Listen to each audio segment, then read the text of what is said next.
gaming industry is bigger than the film industry, but just like indie movies pop up from time to time, so do indie games. Jason checks out 4 such quirky games that have caught our attention.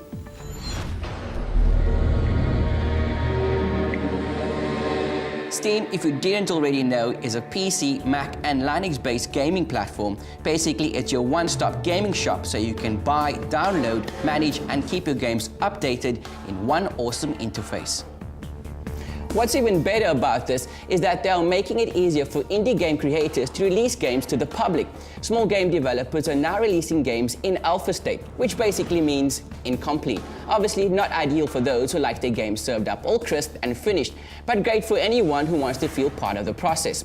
It also allows developers to really see what people are responding to, getting great feedback before they officially release. The first great indie game that's caught our attention is one in this category. Prison Architect is in an early alpha phase. There are still many bugs to be ironed out, and most of them do kind of ruin the game currently. No one said we couldn't award points for potential though. It's a prison building game along the lines of Theme Hospital or Dungeon Keeper. Okay, think Sim City, if your city was a prison and all your Sims were dirty thieves and murderers. We were dubious at first, but what makes this one special is while you're laying down cells, buying toilets, hiring janitors and breaking up canteen fights, stories start to arise. You start to feel for the prisoners, and then feel bad when you have to send them to solitary or even execute them. It's rare that a game with such old-school graphics, deceptively simple gameplay, and no real bells or whistles can get the emotions up. Next up, we travel to a cold, dark world of intrigue, espionage, and border control. Papers, Please is a really rather odd game. You take on the role of a passport checker at a Soviet-like state, having to make decisions about who enters and who leaves the country. And that's about it. The more passports you stamp a day, the more money you make to do things like feed your family and keep them warm. Spend a little extra time checking a document's validity could mean the difference between your daughter losing a leg to frostbite or your entire family being put out onto the streets. As odd as this sounds, these become incredibly strong driving forces at making you want to be good at this very mundane job. Look, it's not going to give you the thrills of Crisis or Grand Theft Auto, but it's a thoroughly different experience. This is indie to the max. So the next one we tried out was a combination of a wacky title, amazing art design, and weird characters that all looked like they escaped from a Tim Burton film. Don't Starve is a game that needs no introduction. Not because you've heard of it, but because it gives you none. The instructions are simple. You've woken up in the wilderness. It will be dark soon.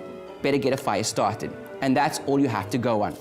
From there, you go around collecting things like twigs and acorns and berries and combining them to make bigger things like planks and torches and baskets. It's like Minecraft done by Lemony Snicket, with the only real goal being don't die. You spend time balancing hunger, sanity and health, collecting, stockpiling and simply keeping alive. Finally, here's a great little game that seems to have found a special place in the hearts of many critics. But as with those arty films, this one doesn't seem to have impressed the masses. It might come down to the 150 Rand price tag on a game that lasts just little over an hour. Gone Home is one of the most narratively beautiful games we've ever played. You are a young woman who arrives home from her European travels to find a house completely void of family. At this point, the game leaves you to explore, slowly unraveling clues as to their whereabouts. The story is beautifully narrated through diary entries left around the house by our protagonist's sister. So much has changed, even just since you've been away. Yes, at the end of the day, it lacks many of the elements which would make most consider this a game, but it felt to us like reading a beautiful interactive short story on a Sunday afternoon. If you can spare the cost, the lovely tale is well worth it.